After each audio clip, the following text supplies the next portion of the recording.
आत्मवैभव वन्दनम् धन धन भाग्यमवा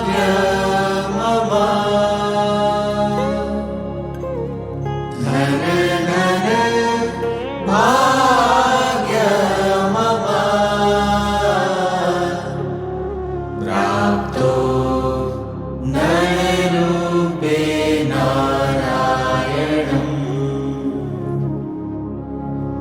प्राप्तो नररूपे नारायणम्।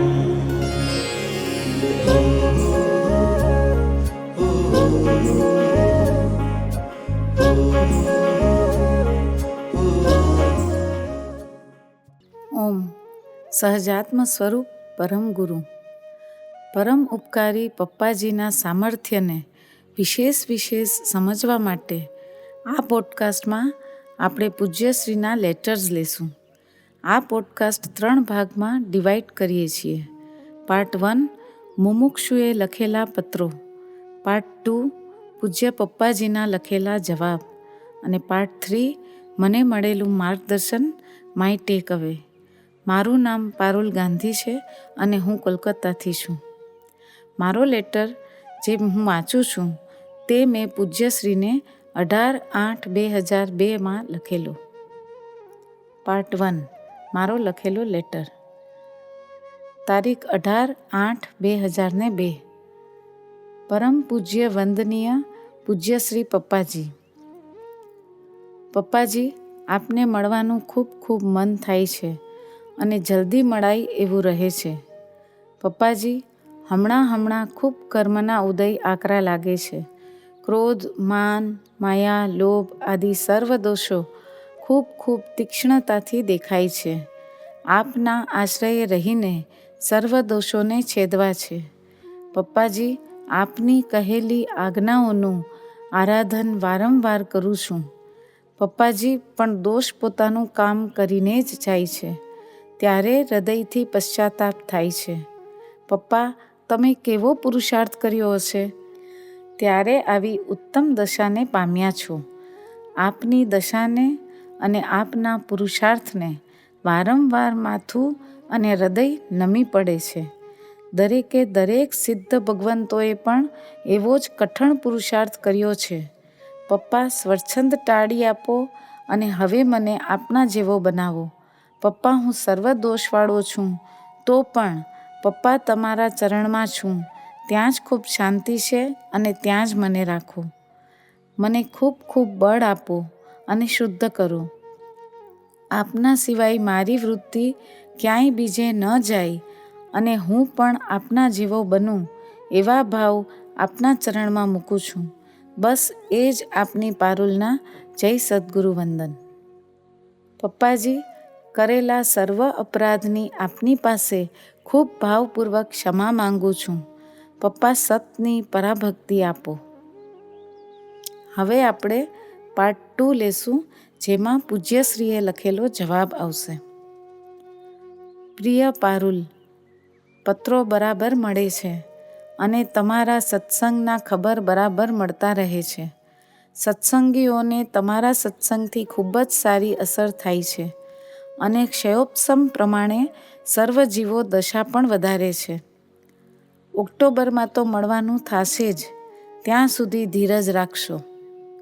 હેમાને તમારા જેવી કરી રહ્યા છો અને હેમા રીતેશને પોતાના જેવો કરી રહી છે, તેથી વિશેષ આનંદ થાય છે.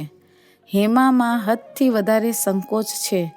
તારી સંગતથી ભવિષ્યમાં તે જરૂર દૂર થશે. રીતેશના રિપોર્ટ અપાય તો આપશો. શિબિર પછી તેનામાં શું ચેન્જ છે? જવાબ જણાવજે. બાકીમાં તો એક પ્રેમ રહે છે, જે પ્રેમનું બીજું નામ આત્મા ઈશ્વર છે. નિલેશ આનંદમાં હશે. પરમાર્થે બંને આવ્યા પછી સંસાર સારો થયો કે નહીં તે તેને પૂછીને જણાવજે. એ જ પપ્પા. 26/8/2002. હવે આપણે પાર્ટ 3 લેશું, જેમાં મારું ટેક અવે આવશે. જ્યારે અંતરના કશાયો ખૂબ હેરાન કરે વિકલ્પ કરાવે ત્યારે કોણ યાદ આવે? પપ્પાજી. અને પૂજ્યશ્રીને લેટર લખાઈ જ જાય, કેમ કે સાચા વૈદ તો એ જ છે ને. સૌથી પહેલાં તો કન્ફર્મેશન આપે કે તમારા પત્રો મળે છે. લખેલું તો એમ જ છે, પણ તમારા ભાવો મને મળે છે એમ એનો આશય છે. તેમ આગળ જતાં સમજાય. જ્ઞાની જે કહે તેમાં કંઈક જુદું જ સમજવાનું હોય ને, તેમ. પૂજ્ય પપ્પાજી સત્સંગીઓની પણ વાત કરે છે કે બધાની દશા ક્ષયોપસમ પ્રમાણે વધે છે. એટલે પૂજ્ય શ્રી મારા નિમિત્તથી બધા જીવોને આગળ વધારે છે, એ લોકોનું કલ્યાણ કરાવે છે. તો પછી મારું તો થઈ જ જાય ને. મારે હવે કશાયની ચિંતા નથી કરવાની એમ એની અંદર આવી જાય છે.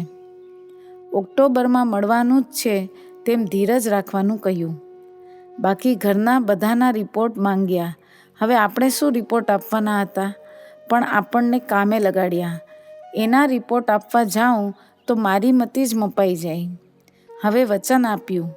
બાકી તો એક પ્રેમ રહે છે, જે પ્રેમનું બીજું નામ આત્મા કે ઈશ્વર છે. આ વચન પણ અદ્ભુત છે. દોષ તરફ હવે ન જોતા, કશાય તરફ ન જોતા, માત્ર પ્રેમ કરો તો તે જ ઈશ્વર છે, ઈશ્વર તત્વ છે. તેમ ટૂંકામાં બધા દોષની નિવૃત્તિની એક જ દવા જણાવી દીધી. આપણે આવા અદ્ભુત જ્ઞાની અને તેમના વચનની સામે શું બોલી શકીએ? બસ એમના જેવા થવાય, આપણે બધા તેવા ગુણ પ્રાપ્ત કરી શકીએ એ જ ભાવના સાથે. થેન્ક યુ પપ્પા. જય સદગુરુ વંદન. પ્રેમથી ભજીએ હૃદયથી સમજીએ કરીએ તેની ઓળખાણ.